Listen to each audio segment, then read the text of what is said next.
Hi friends, this is C. Ashwini Rastogi. Online gaming is now in trend in India. Everyone is busy on their mobile.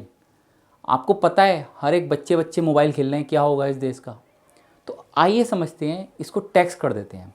Income tax में in gaming company के user पे भी tax कर दिया है, और वो user अगर कुछ पैसा वहाँ से विड्रॉ करता है तो that is taxable at maximum marginal rate 30% plus surcharge and education cess.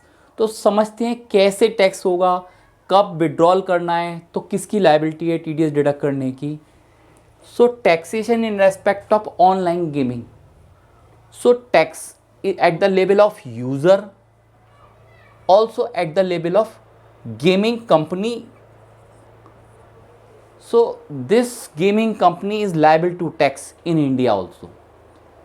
Basically under the Income Tax Act section 9(1)(1), that is in respect of business connection in India, explanation 2A says that we will assume significant economic presence in India if you have more than 2 crore revenue from India और 3 lakh user in India.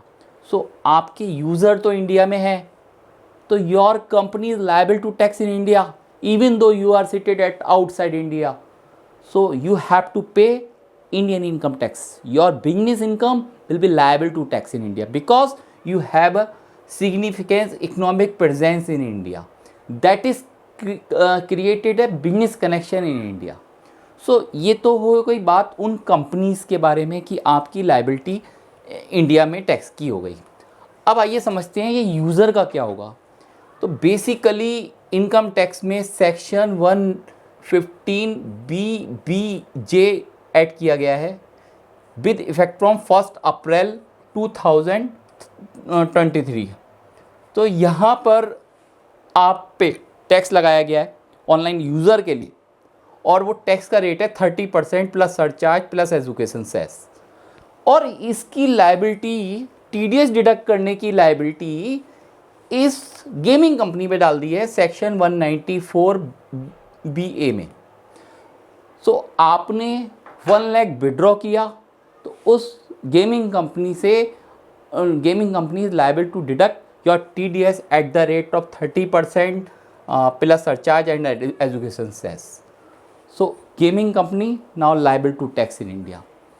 So hope so you will enjoy this video and anything else for me. Thank you.